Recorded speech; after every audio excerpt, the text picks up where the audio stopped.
Hey folks, this is Russ Jones with episode 2 of Answering Alex, responding to Cosmic Skeptic. In this series, all I do is respond to the objections raised by Alex O'Connor on various theistic arguments. Just like Alex, I'm not a professional philosopher. I simply find this stuff intriguing. And my academic curiosity gets to me, just in the same way it appears to get to him. So let's just dive right in. You'll find a link to the video to which I'm responding in the description, and you can go and visit and watch that, and you should, so that you can make sure that I'm not misrepresenting any of Alex's ideas. But without any further ado, let's get into the objections. The first objection that Alex raises, or observation, is that while the Kalam Cosmological argument appears to be deductive, that it is in fact inductive because the premises are defended with inductive reasoning. The first premise, the one which Alex is addressing in this video, is that everything that begins to exist has a cause. And he makes the claim that the way that this premise is defended is that a person would say, well, everything that I've seen begin to exist had a cause, therefore everything has everything that begins to exist has a cause. He's careful to point out, and rightly so, that sometimes inferences or inductive reasoning is appropriate and sometimes it's not, and it's hard to tell the difference. He gives an example of a man on an island with all black cats, inferring that all cats in the world must be black, and how that would be false, but that modern science itself depends on inductive reasoning. The experimental process of repeating the same experiment over and over and over again in the same conditions, leading to the belief that were we to run the experiments again in the same conditions, we would get the same result, is inductive reasoning. So determining whether or not it's appropriate to use inductive reasoning in an argument is not exactly easy, but his point here is just that the argument itself is not deductive because it uses inductive reasoning. And I think actually he's committing the very fallacy that he's about to raise, which is the composition fallacy. He seems to be saying that because the premises are defended inductively, then the conjunction of the premises must be inductive as well. And that just doesn't make sense. The argument itself is formulated in deductive form.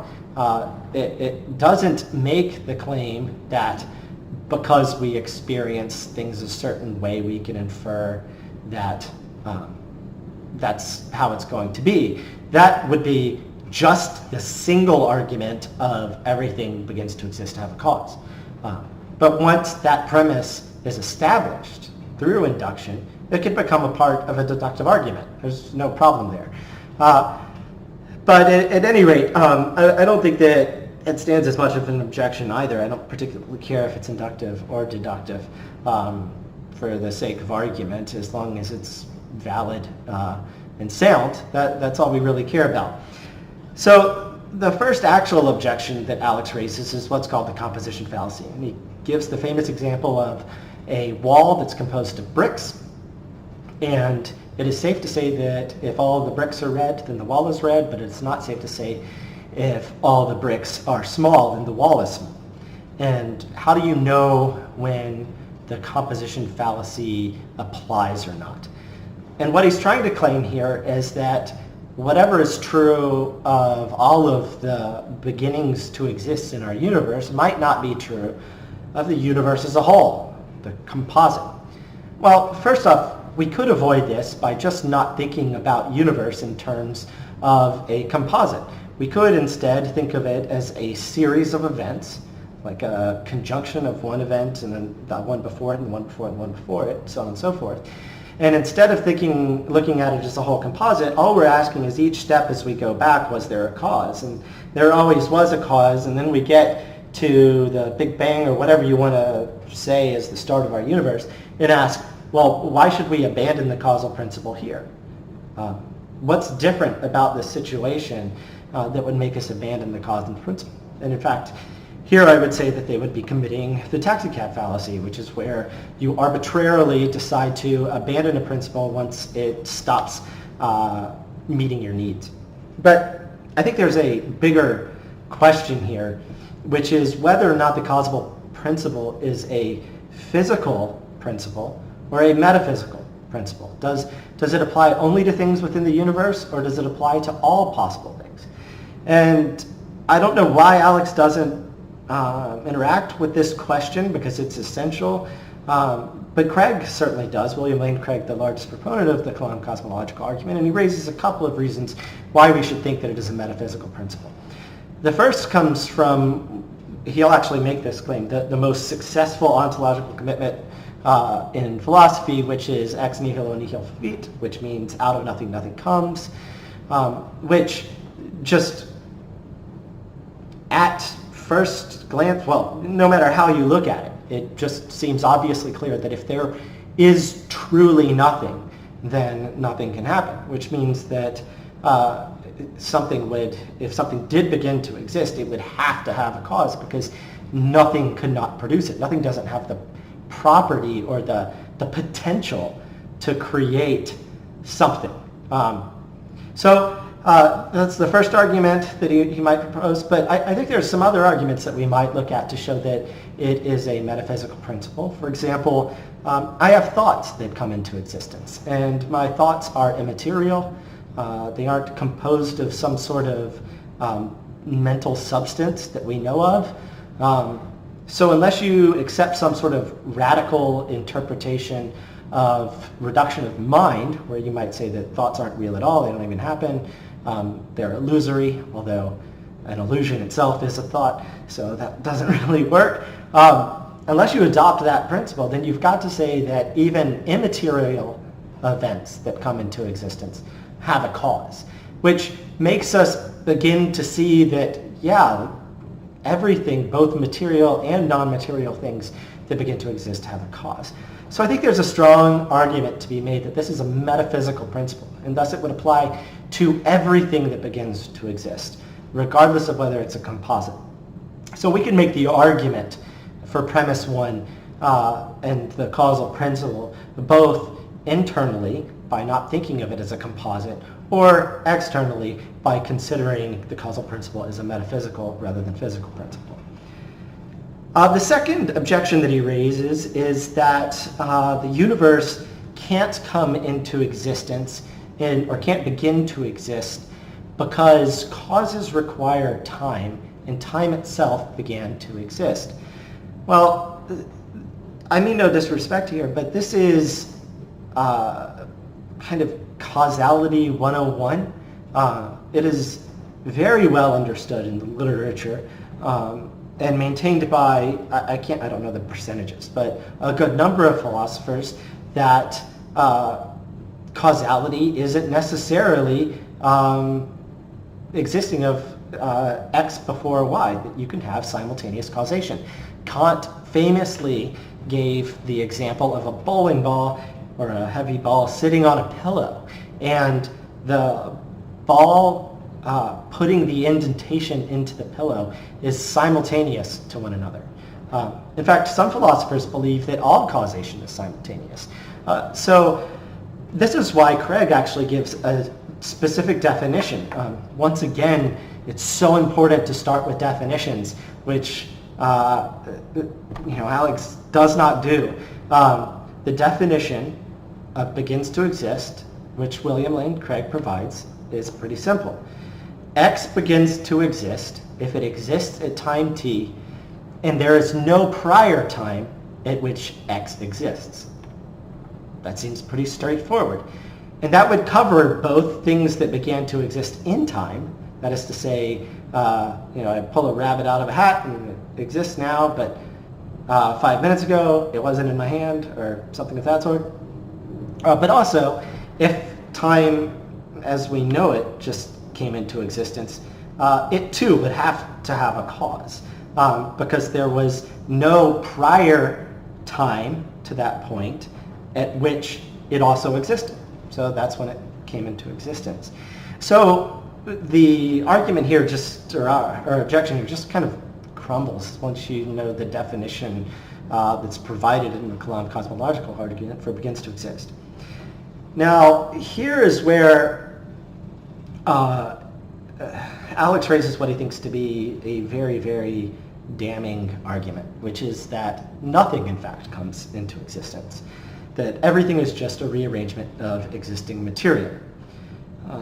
I've heard this quite a bit lately, and it's a little disturbing because it just kind of shows how that people are willing to give up the most obvious deliverances of their senses for esoteric beliefs, as long as those esoteric beliefs help pent up their worldview.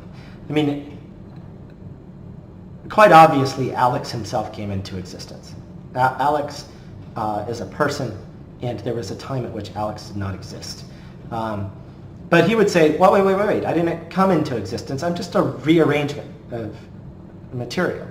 Well, if you didn't come into existence, then the law of the indiscernibility of identicals would say that for you not to exist, whatever the properties are of this composition that is now called Alex must be the same as the properties of the non-composition before it. But since they do have different properties, like the property of having the name Alex, then there are two distinct things, and Alex did come into existence. Now, you could deny this. You could be a mereological nihilist and say no composite objects exist at all, and that it's an illusion that Alex is a thing. But that's biting off a lot, because if you decide to bite that off and chew it, then you're going to commit yourself to some really radical beliefs, such as that because there are no composites, that means those two things can't have different properties.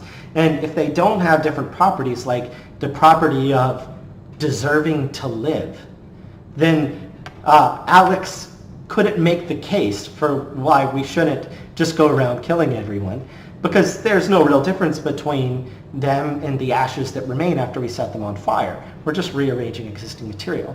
So that's really a failure here of his part.